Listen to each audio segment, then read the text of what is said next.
देखेंगे applied mechanics का तीसरा पार्ट। इससे पहले हम लोगों ने अप्लाइड मैकेनिक्स का part first and part second complete कर लिया है। आज हम लोग उसके आगे देखेंगे। तो अगर आपने part first and part second complete नहीं किया है, ठीक है, तो उसे आप डिस्क्रिप्शन खोल के दोनों का लिंक मिल जाएगा, पार्ट वन और पार्ट टू का, जाके आप उसे वहां से कंप्लीट कर सकते हैं। ठीक है, तो आज हम लोग करेंगे अप्लाइड मैकेनिक्स का पार्ट थ्री। ठीक है, तो तीसरे पार्ट में हम लोग स्टार्ट करेंगे। यहाँ से हम लोग इंपॉर्टेंट डेफिनेशन देख रहे थे। इंपॉर्टेंट डेफिनेशन में अभी हम लोगों ने फोर्स खत्म किया था। ठीक है, अब हम लोग क्या करेंगे, नेक्स्ट टॉपिक देखेंगे जो कि क्या है, गति तथा विराम अवस्था, state of motion and rest. State of motion और रेस्ट के बारे में बात करेंगे। ठीक है, अगर आप ये पीडीएफ डाउनलोड करना चाहते हैं तो आप टेलीग्राम चैनल ज्वाइन कर लीजिए, वहां से आपको पीडीएफ मिलती रहेगी। ठीक है, तो आइए स्टार्ट करते हैं। सबसे पहले हम लोग देखते हैं कि क्या डिफिनेशन दिया गया है। ठीक है, उसको हम लोग पढ़ते हैं, फिर से समझते हैं। उससे पहले तो कुछ अपने भाषा में समझ लेते हैं कि गति कहा जाता है, गति और विराम अवस्था। गति किसे कहा जाता है, ये चीज हम लोग यहाँ पे समझ लेते हैं। गति में कोई वस्तु कब कही जाएगी, मान लीजिए कि कोई दो व्यक्ति हैं, ठीक है, एक व्यक्ति यहाँ पर है और एक व्यक्ति यहाँ पर है। ठीक है, जब ये स्थिर अवस्था में होगा, ठीक है, स्थिर अवस्था में होगा, यानी कि वेलोसिटी इसकी कितनी होगी, जीरो होगी, इसमें मूवमेंट नहीं होगा। जबकि दूसरा व्यक्ति क्या है, किसी गति से गतिमान होगा, मान लीजिए इसकी गति 10 किलोमीटर प्रति घंटे की रफ्तार से है, तब इस व्यक्ति के सापेक्ष इसकी गति कितनी होगी, 10 किलोमीटर पर आवर। मतलब इस व्यक्ति के सापेक्ष इसकी ये गतिमान है। ठीक है, इसी प्रकार जब कोई दो बॉडी हो, दो पिंड हो, तो एक के सापेक्ष दूसरे की गति जब होगी, मान लीजिए एक स्थिर है और दूसरा गति कर रहा है, तो एक इसके सापेक्ष एक इसमें है, गति में है। अगर दोनों ही सेम वेलोसिटी से चल रहे हैं, मान लीजिए चल रहा है 40 किलोमीटर प्रति घंटे का रफ्तार से, भी चल रहा है 40 किलोमीटर प्रति घंटे की रफ्तार, दोनों जो सापेक्ष स्थिति होगी वो क्या होगी, रेस्ट की स्थिति होगी। एक दूसरे के सापेक्ष ये क्या होंगे, रेस्ट की पोजीशन होंगे, क्योंकि दोनों बराबर ही चल रहे हैं। अगर दोनों में अंतर है तो एक दूसरे के सापेक्ष क्या होंगे, गतिमान होंगे। ठीक है, ये बात आपको समझ में आ गया हो, क्योंकि ये बात हम पहले भी पढ़ चुके हैं पहले की क्लासों में। तो देखते हैं यहाँ पर डिफिनेशन क्या दिया गया है। डिफिनेशन दिया गया है, जब किसी वस्तु, ठीक है, जब किसी वस्तु या पिंड, ठीक है, किसी मानी हुई दूसरी वस्तु के सापेक्ष अपनी स्थिति समय के साथ साथ बदलती रहती है। किसी मानी हुई वस्तु के, क्या कह रहा है, किसी मानी हुई दूसरी वस्तु के, ठीक है, किसी मानी हुई वस्तु दूसरे वस्तु के सापेक्ष अपनी स्थिति समय समय से बदलती रहती है। ठीक है, कोई वस्तु मान ली है और कोई दूसरी वस्तु है जो समय के साथ साथ इसकी स्थिति बदलती रहती है। अब यहाँ था, कुछ समय बाद यहाँ पर जाएगा, क्यों, क्योंकि इसकी वेलोसिटी कुछ ना कुछ है, मान लेते हैं कि 10 है।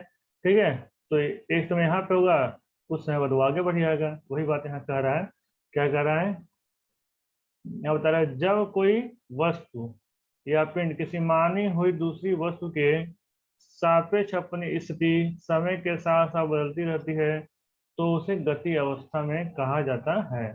तो उसे गति अवस्था में कहा जाता है। अर्थात गति अवस्था में वस्तु चल रही होती है। गति अवस्था में वस्तु क्या होती है, चल रही होती है, वो आगे की तरफ मूव कर रही होती है।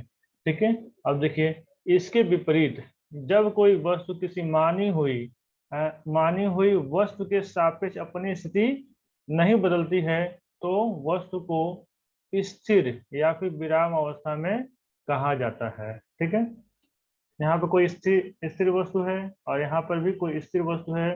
ठीक है, समय के बीतने के साथ साथ ये दोनों में कोई विस्थापन नहीं हो रहा है, कोई डिस्प्लेसमेंट नहीं हो रहा है, तो इसे हम लोग क्या कहेंगे, रेस्ट पोजीशन में इसको हम लोग कहेंगे। ठीक है, वही चीज यहाँ बताया गया है। आगे देखिए एग्जाम्पल का क्या बताया गया है, जब दो वस्तुएं समान वेग से एक ही दिशा में चल रही हों, तो वे एक दूसरे के समान स्थिर अवस्था में रहती हैं, स्थिर अवस्था में कहलाती हैं या फिर होती हैं। ठीक है ना, तो यह बताया गया, दो पिंड हैं, कोई दो बॉडी है, मान लीजिए दो बस है, ठीक है ना, और दोनों बसें जो है एक स्पीड से चल रही हैं, 40 किलोमीटर प्रति घंटा की रफ्तार से दोनों बसें चल रही हैं। ठीक ना, तो दोनों के सापेक्ष जो है वो गति क्या होगी, जीरो होगी। वेलोसिटी जो होगी वो क्या होगी, या स्पीड कह लीजिए, वो जीरो होगी। तो एक दूसरे के सापेक्ष दोनों रेस्ट की पोजीशन में होंगे। ठीक है, तो दोनों में अंतर होगा तो गति के पोजीशन में होंगे। ठीक है, उम्मीद है आपको समझ में आ गया होगा। अगर समझने में कोई भी दिक्कत है तो एक बार वीडियो को पुश करें, स्टॉप करें, ऐसे खुद से पढ़ें। जब खुद से पढ़ के समझेंगे काफ़ी अच्छे से समझ में आएगा। वीडियो देखने के बाद इसको पीडीएफ को जरूर से डाउनलोड कर लीजिएगा और उसका नोट्स जरूर बनाइएगा। नोट्स बनाने से बहुत ही फायदा होगा, आपको सारी चीजें याद होती चली जाएंगी। ठीक है, हम आते हैं नेक्स्ट टॉपिक पे। नेक्स्ट टॉपिक हमारा क्या है? गति के प्रकार, टाइप्स ऑफ मोशन। मोशन कितने प्रकार के होते हैं ये हम लोग को देखना है। तो यहाँ बताया गया है कि किसी कण की गति निम्न 3 प्रकार की होती है। किसी कण की गति निम्न 3 प्रकार की होती है। तो कौन कौन सी वो होती है? तो यहाँ बताया गया है सरल रेखी गति। ठीक है, पहला है सरल रेखी गति, दूसरा क्या है? दूसरा है वक्रित गति, और तीसरा है घूर्णन गति, रोटेशनल मोशन है। ठीक है, 3 गति बताई गई। 3 गति कौन कौन सी बताई गई है? 3 गति पहला बताया गया है सरल रेखी गति, दूसरा वक्रित गति, और तीसरा घूर्णन गति। ठीक है, जब भी बात आएगी कि गति के प्रकार की, तो गति के प्रकार में टाइप्स ऑफ मोशन में 3 प्रकार के होते हैं, सरल रेखी गति, वक्रित गति और घूर्णन गति। ठीक है, ये हम लोग को याद रख लेना है। ठीक है, तो आइए एक एक करके समझते हैं कि सरल रेखी गति क्या होगी। तो सिंपल भाषा में सरल रेखी गति क्या होगी? जो जिसका गति सरल रेखा में होगा, सीधी रेखा में होगा, वो सरल रेखी गति होगी। वक्र गति क्या होगी? जिसकी गति वक्र के तरह होगा, उसकी गति वक्रित होगी। घूर्णन गति क्या होगी? जो सर्कुलर फॉर्म में जिसकी गति होगी, उसको घूर्णन गति होगी। सिंपल सी बात है, बस इसी बात को यहाँ पे लिख देना है। देखते हैं यहाँ पे आपके नोट्स में किस तरीके से लिखा हुआ है, आपके बुक में किस तरीके से लिखा हुआ है, ये चीज हम यहाँ पे देखते हैं। तो यहाँ बताया गया है सरल रेखी गति के लिए क्या चाहिए? जब किसी कण का गतिपथ, ठीक है, पाथ ऑफ मोशन एक सरल रेखा होती है, तो उस कण की गति सरल रेखी गति कहलाती है। ठीक है, सरल रेखी गति कहलाती है। कब कहलाती है? जब किसी कण का गतिपथ, गतिपथ का मतलब गति करने वाला पथ, जिसको गति करा, या फिर इसको कह सकते हैं कि मार्ग। ठीक है, जब किसी कण का मार्ग या फिर गतिपथ एक सरल रेखा होती है, तो उस कण की गति सरल रेखी गति कहलाती है। तब उस कण की गति सरल रेखी गति कहलाती है। तो ये हो गया इसका डिफिनेशन। ठीक है, अब आगे बढ़ते हैं। वक्रित गति क्या होता है? तो वक्रित गति में क्या होता है? जब किसी कण का गतिपथ कोई वक्र होता है, जब किसी कण का गतिपथ कोई वक्र होता है, तो कण की गति वक्रित गति कहलाती है। तो कण की गति वक्रित गति कहलाती है। जब किसी कण का गतिपथ कैसा होता है? वक्रित होता है, वक्र होता है। ठीक है, कर्व होता है, तो उसी गति को वक्रित गति कहते हैं। तीसरा क्या है? घूर्णन गति, रोटेशनल मोशन। घूर्णन गति क्या है? जब कण का गतिपथ वृत्ताकार होता है, मतलब कि सर्कुलर होता है, तो उसकी गति को हम घूर्णन गति कहते हैं। तो उसकी गति को घूर्णन गति कहते हैं, या घूर्णन गति कहलाती है। ठीक है, तो ये है हमारा टाइप्स ऑफ मोशन। मोशन कितने प्रकार के होते हैं? तो मोशन हमारे 3 प्रकार के होते हैं, सरल रेखी गति, वक्रित गति और घूर्णन गति। हम लोगों ने इसको समझ लिया। जिस कण की गति सरल रेखा में होगा, सीधी रेखा में, उसको सरल रेखी गति कहेंगे। जिसका गति कर्व में होगा, वक्र में होगा, ठीक है, उसको हम लोग को वक्र गति कहेंगे। जिसका सर्कुलर में गति होगा, उसको हम घूर्णन गति कहेंगे। ठीक है, आपको समझ में आ गया होगा, याद भी हो गया होगा। अब हम लोग आगे बढ़ते हैं नेक्स्ट स्लाइड की तरफ। नेक्स्ट स्लाइड में हम लोग के पास क्या है? दूरी तथा विस्थापन, मतलब डिस्टेंस एंड डिस्प्लेसमेंट। ठीक है, हम लोग देखते हैं दूरी क्या होता है और विस्थापन क्या होता है, इसके बारे में अच्छे से समझते हैं। तो दूरी क्या होता है? दूरी का मतलब एक बिंदु से दूसरे बिंदु, जैसे कि बीच की जो लंबाई है, उससे हम लोग दूरी कहा जाएगा। लेकिन डिफाइन कैसे किया जाएगा? डिफाइन किया जाएगा इस तरीके से, ध्यान से सुनिएगा इसको। देखिए, एक बार बता रहे हैं आपको, जब दूरी को परिभाषित कर रहे हैं, तो दूरी की परिभाषा में कभी भी दूरी वर्ड नहीं आना चाहिए। ठीक है, ऐसा नहीं दूरी को ही परिभाषित कर रहे हैं और उसमें दूरी वर्ड यूज कर रहे हैं, तो कोई मतलब नहीं है, तो कहाँ परिभाषित होगा वो। ठीक है, तो दूरी का जो डिफिनेशन देते हैं, तो क्या बोलते हैं? एकांक समय में, एकांक समय में मतलब यहाँ से यहाँ तक आने में जो समय लग रहा है, जो यूनिट टाइम लग रहा है, ठीक है, उसी को हिंदी में एकांक समय कहते हैं। एकांक समय में चली गई मार्ग की लंबाई को, मार्ग की लंबाई को, मार्ग की लंबाई को दूरी कहते हैं। मार्ग की लंबाई को दूरी कहते हैं, दूरी कहते हैं। ठीक है, दूरी कहते हैं, इस बात को याद रखना है। एकांक समय में तय किए गए मार्ग की लंबाई को दूरी कहते हैं। किसको? मार्ग की लंबाई को दूरी कहते हैं। मार्ग की लंबाई को, या फिर पथ की लंबाई को, या पथ भी लिख सकते हैं, पथ की लंबाई को क्या कहते हैं, दूरी कहते हैं। ठीक है, इस बात को आप एकदम याद कर लीजिएगा। आप देखिए यहाँ पढ़ते हैं, यहाँ पे क्या बताया गया है, यहाँ बताया गया है किसी वस्तु या कण द्वारा किसी भी दिशा में, किसी भी दिशा में, किसी भी दिशा का क्या मतलब कि ये कैसी राशि है, ये अदिश राशि है। ठीक है, किसी भी दिशा में, दिशा से कोई मतलब ही नहीं है, तो कैसी राशि हो गई, ये अदिश राशि हो गई। किसी वस्तु या कण द्वारा किसी भी दिशा में तय किए गए पथ की लंबाई को दूरी कहते हैं। यहाँ पथ लिखा है, आप मार्ग भी लिख सकते हैं। पथ की लंबाई को दूरी कहते हैं। यह एक अदिश राशि है, यह एक स्केलर क्वांटिटी है। ठीक है, ये भी चीज लिख देंगे यहाँ पे कि यह एक अदिश राशि है। ठीक है, तो दूरी हम लोग को समझ में आ गया। किसी वस्तु या कण द्वारा किसी भी दिशा में तय किए गए मार्ग की लंबाई को दूरी कहते हैं और यह एक अदिश राशि है। अब विस्थापन की बात करते हैं। पहले विस्थापन को हम समझ लेते हैं अपनी भाषा में, विस्थापन है क्या चीज।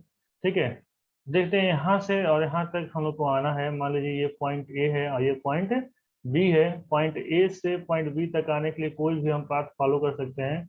ऐसे आ सकते हैं या फिर और भी ज्यादा घूम करके आ सकते हैं। ठीक है, आना बी पर ही है। ठीक है, या फिर इधर से घूम के आ सकते हैं। कैसे भी घूम के आएंगे, तो जो ए से बी तक का न्यूनतम डिस्टेंस होगा, ए से बी तक का न्यूनतम डिस्टेंस क्या होगा, जो सीधे सीधे मिला दो वही न्यूनतम हो जाएगा। ठीक है, ए से बी तक का जो न्यूनतम डिस्टेंस होगा वही हमारा क्या कहलाएगा, वही हमारा कहेगा विस्थापन, डिस्प्लेसमेंट कहलाएगा, डिस्प्लेसमेंट। ठीक है, तो यहाँ समझना ये है डिस्प्लेसमेंट होता क्या है, दो बिंदुओं के बीच की न्यूनतम दूरी को हम लोग डिस्प्लेसमेंट करते हैं, विस्थापन करते हैं। ठीक है, इसकी मार्ग की लंबाई कितनी भी हो सकती है। जैसे कि हम यहाँ चलना शुरू किए, ऐसे घूमे और यहाँ आकर रुक गए, तो ठीक है, तो पूछा जाएगा मार्ग की लंबाई कितनी हुई, तो मार्ग की लंबाई पूरा हम इसको मेजर कर लेंगे। ठीक है, तो मार्ग की लंबाई हो जाएगी। लेकिन पूछा जाए इसका विस्थापन कितना है, अगर पॉइंट ए यहाँ चलना शुरू किया है, कोई आदमी ए है यहाँ चलना शुरू किया है, बाद में यहाँ पे पहुंच गया है, तो इस तो उसका विस्थापन क्या होगा, तो विस्थापन क्या होता है, न्यूनतम दूरी होता है, इसको सीधे मिला देंगे और जो न्यूनतम दूरी आएगा वही उसका विस्थापन हो जाएगा। ठीक है, उम्मीद है आपको समझ में आया होगा। तो आइए हम पढ़ते हैं, यहाँ पर डिफिनेशन में क्या दिया गया है, इसको हम समझने की कोशिश करते हैं। देखिए यहाँ क्या बताया गया विस्थापन के बारे में, किसी वस्तु या कण द्वारा किसी निश्चित दिशा में, यहाँ पे क्या है, किसी निश्चित दिशा में, निश्चित दिशा की बात कर रहा है, इसका मतलब ये क्या है, ये सदिश राशि है। ठीक है, वेक्टर क्वांटिटी है। किसी वस्तु द्वारा या कण द्वारा किसी निश्चित दिशा में तय किए गए पथ की लंबाई को विस्थापन करते हैं। ठीक है, यानी न्यूटन दूरी के बाद आगे करेगा। ठीक है, पथ की लंबाई को विस्थापन करते हैं। अथवा किसी कण का विस्थापन उनके दो निर्देशित बिंदुओं यानी कि प्रारंभिक एवं अंतिम के बीच सरल रेखा में मापी गई लंबाई होती है। अतः कण में न्यूनतम पथ की लंबाई को ही विस्थापन करते हैं, अतः कण के न्यूनतम पथ की लंबाई को ही विस्थापन करते हैं। इसमें थोड़ा सा अच्छा डिफिनेशन नहीं लिखा है। ठीक है, थोड़ा सा इधर उधर कर दिया है वाक्य को। ठीक है, लेकिन हमने आपको समझा दिया कि विस्थापन क्या है, तो आप उससे अपनी भाषा में इसको लिख सकते हैं। ठीक है, इसको और भी इजी आप करके अपने नोट्स में लिखेगा, आपको बहुत अच्छे से समझ में आ चुका है। ठीक है, तो इसमें ये भी चीज इंक्लूड करिएगा कि जो विस्थापन होता है, डिस्प्लेसमेंट होता है, वो हमारा क्या होता है, सदिश राशि होता है, क्योंकि इसमें दिशा होता है, एक निश्चित दिशा में ये होता है। ठीक है, जबकि दूरी क्या होता है, डिस्टेंस क्या होता है, ये अदिश राशि होता है। ये किसी भी दिशा में हो सकता है, दिशा का इंपॉर्टेंस में नहीं है। ठीक है, इस बात का ध्यान रखिएगा। ठीक है, बढ़ते हैं नेक्स्ट स्लाइड की तरफ। नेक्स्ट स्लाइड हमारा है, हम लोग देखें नेक्स्ट स्लाइड में स्पीड एंड वेलोसिटी। स्पीड क्या है और वेलोसिटी क्या है, ये हम लोग यहाँ पे देखेंगे। ठीक है, चाल एवं वेग, स्पीड एंड वेलोसिटी। सबसे पहले स्पीड एंड वेलोसिटी को हम लोग अपने भाषा में समझ लेते हैं, उसके बाद से हम लोग इसे पढ़ के समझेंगे कि नोट्स में हम लोग के क्या है, बुक में क्या दिया गया है। ठीक है, स्पीड और वेलोसिटी में क्या अंतर है। ठीक है, इस को समझ लेते पहले। स्पीड बराबर क्या होता है, स्पीड बराबर होगा डिस्टेंस बाई टाइम। ठीक है, जो डिस्टेंस हम लोग तय किया वो, और ये टाइम। ठीक है, डिस्टेंस बाई टाइम। तो डिस्टेंस का मात्रा क्या होता है, मीटर होता है लंबाई का मात्रा, टाइम का मात्रा सेकंड। इसका जो यूनिट होगा वो मीटर पर सेकंड होगा। ठीक है, यूनिट इसका क्या होता है, मीटर पर सेकंड होता है। और यहीं पर वेलोसिटी का देखते हैं, वेलोसिटी में भी क्या होता है, डिस्टेंस बाई टाइम होता है, यूनिट क्या होता है, मीटर पर सेकंड। तो देखेंगे ध्यान से, दोनों का फार्मूला भी सेम है। वेलोसिटी का और स्पीड का, और दोनों का यूनिट भी सेम आ रहा है। तो अंतर क्या है दोनों में? दोनों में अंतर क्या है? दोनों में अंतर बस इतना ही है कि स्पीड के लिए हमें डायरेक्शन की आवश्यकता नहीं होती है, जबकि वेलोसिटी में हम लोग को डायरेक्शन की आवश्यकता होती है। ठीक है, देखिए स्पीड में हमें किसी दिशा की आवश्यकता नहीं होती है, क्या होती है? अदिश राशि होती है। ठीक है, और वेलोसिटी क्या होती है? सदिश राशि होती है, वेक्टर क्वांटिटी होती है। ठीक है, बस दोनों में यही अंतर है, बाकी सारी चीजें इसमें सेम होती हैं। ठीक है, तो आइए इसे कंटिन्यू करते हैं। यहाँ क्या बताया गया है चाल के बारे में, स्पीड के बारे में? यहाँ बताया गया है किसी वस्तु द्वारा एकांक समय में, यूनिट टाइम में किसी वस्तु द्वारा एकांक समय में किसी भी दिशा में चली गई दूरी अथवा वस्तु की स्थिति में परिवर्तन की दर को चाल कहते हैं, अथवा वस्तु की स्थिति में परिवर्तन की दर को चाल कहते हैं। चाल बराबर चली गई दूरी मतलब कि डिस्टेंस डी बाई समय। ठीक है, तो ये इसका फार्मूला हो गया किसका? चाल का। ठीक है, इसे हम लोग क्या करेंगे, याद कर लेंगे।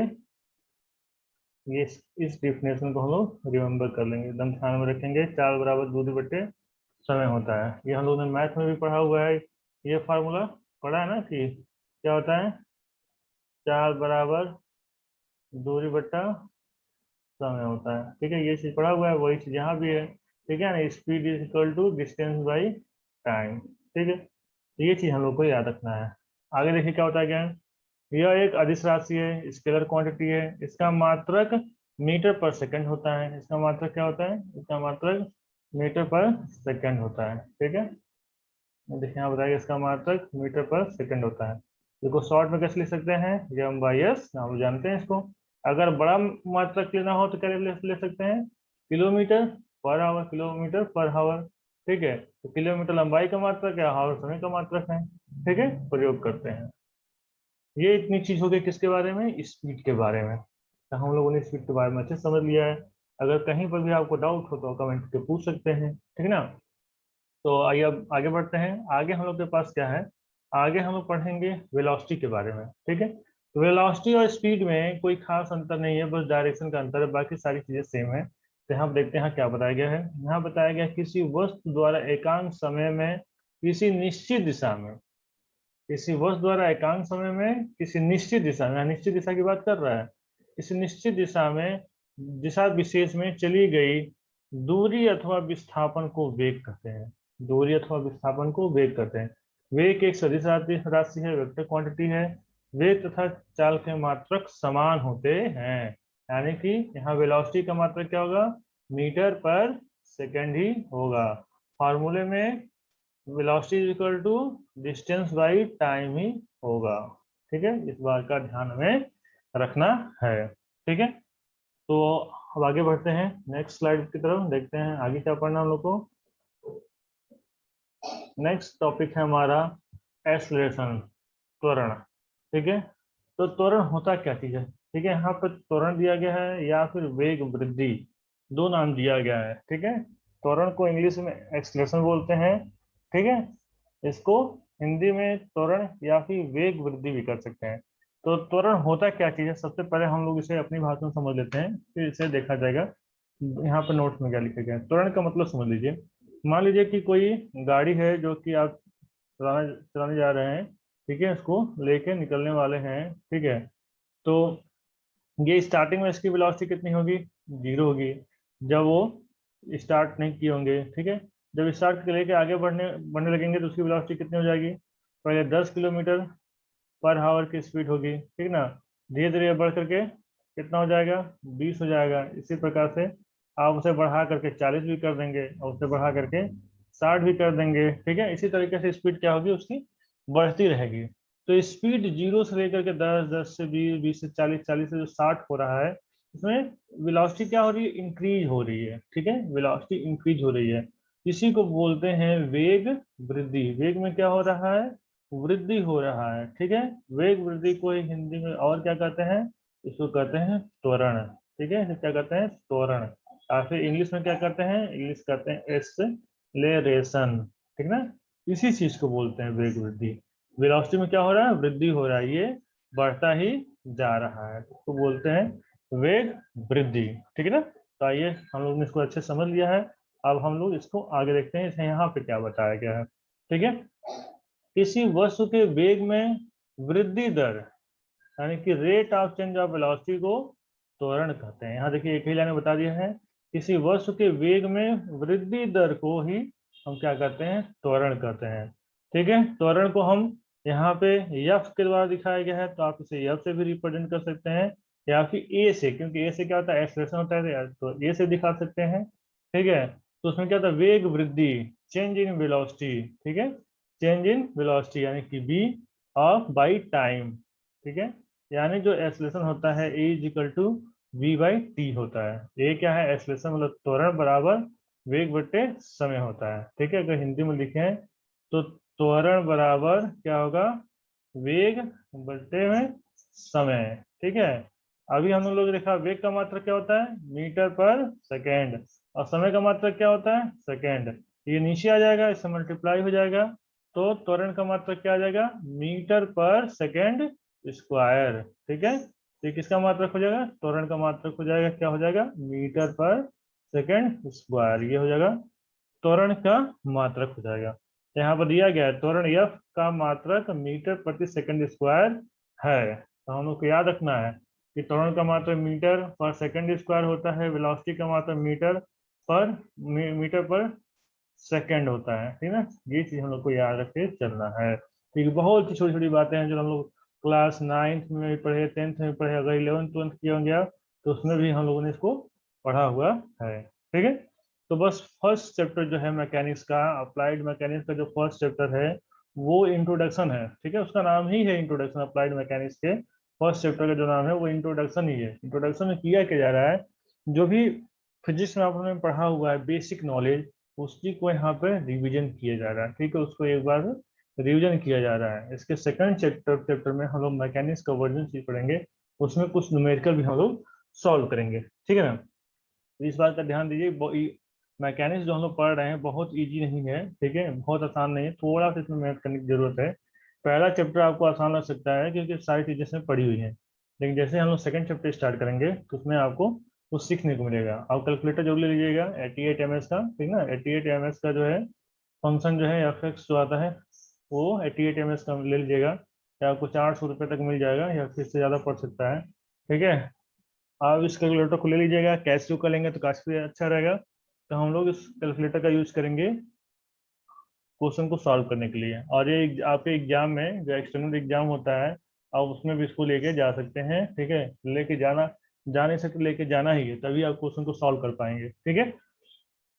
तो आगे बढ़ते हैं, इसी के साथ एक और टॉपिक कंप्लीट कर लेते हैं, उसके बाद हम लोग यहाँ पे बंद करेंगे क्लास को। तुरंत देखिए, अब जो अगला हेडिंग है वो क्या है, वो है मंदन या फिर वेग ह्रास। वेग ह्रास मतलब वेग कमी। ठीक है। वेग में कमी, इसमें क्या होता है, मंदन में क्या होता है, जैसे कि हमने पिछले टॉपिक में बताया था कि वेलोसिटी इंक्रीज होती है, 0 से लेकर के क्या हो रहा था 60 तक बढ़ रहा था, तो ये क्या था, वेग वृद्धि था, वेग में वृद्धि था ये। ठीक है। लेकिन मंदन क्या होता है, मंदन की जब बात करें तो मंदन में जस्ट इसी का उल्टा होता है। वेलोसिटी पहले 60 से, मान लीजिए 60 किलोमीटर पर घंटा की रफ्तार से वो आ रही थी गाड़ी। ठीक है। लेकिन फिर क्या, उसकी वेलोसिटी कम हो गई, 40 हो गई, फिर उसकी वेलोसिटी 20 हो गई, फिर वेलोसिटी 10 हो गई, 10 से फिर क्या गया, वो 0 हो गया। वेलोसिटी क्या हो रही है, वेलोसिटी घट रही है। इसी को बोलते हैं वेग ह्रास, मतलब कि वेग में कमी हो रहा है। ठीक है। या बोलते हैं वेग में, उसको मंदन बोलते हैं। ठीक है। तो मंदन बराबर क्या दिया गया है, वेग में कमी बटे समय। जो वेग में कमी हो रही वो और बटे समय, इसको भी देखेंगे, दोनों का फॉर्मूला सेम है। मंदन में वेग में कमी मतलब कि v, और समय मतलब कि t। ठीक है। तो वही फार्मूला यहाँ पर भी आएगा, इसका मात्रक भी क्या होगा, मीटर पर सेकंड स्क्वायर ही होगा। जो त्वरण का मात्रक होगा वही मंदन का भी मात्रक होगा। ठीक ना। तो आइए पढ़ लेते हैं नोट्स में क्या लिखा हुआ है। ठीक है। नोट्स में लिखा हुआ है, यदि समय के साथ साथ वेग में कमी आ रही हो तो त्वरण ऋणात्मक यानी कि निगेटिव एक्सप्रेशन होता है। मतलब कि जब कमी हो रहा है तो इसको हम बोल सकते हैं कि क्या है, निगेटिव। ठीक है। निगेटिव एक्सलेशन है ये। ठीक है। मतलब कि एक्सप्रेशन है, ठीक है, मतलब कि ऋणात्मक जो है त्वरण है ये, ठीक है, इसमें ये कर सकते हैं। यहाँ देखिए क्या बताया गया, अतः वेग में कमी की दर को वेगहास या फिर मंदर कहते हैं, ठीक है। यदि टी समय में वेग में कमी v मीटर पर सेकंड हो तो यहाँ बताया गया है मंदन बराबर वेग में कमी बटे समय होता है, जिसको हम लोगों ने अच्छे से समझ लिया है। इससे आप नोट्स में लिख लीजिएगा, ठीक है, इस फॉर्मूले को, और डिफिनेशन भी लिख लीजिएगा क्योंकि ये आगे कैलकुलेशन में काम आने वाला है, ठीक है। तो वीडियो काफ़ी लंबी हो चुकी है, लगभग आधे घंटे की वीडियो बन चुकी है, ठीक है। तो हम लोग मिलते हैं नेक्स्ट, ठीक है, नेक्स्ट वीडियो में। इसी तरह से हम लोग दोस्तों कंटिन्यू रखेंगे, तो ये 3 से 4 दिन और लगेगा, 3 से 4 दिन में ये चैप्टर खत्म हो जाएगा, पहला चैप्टर, उसके बाद हम सेकेंड चैप्टर स्टार्ट करेंगे।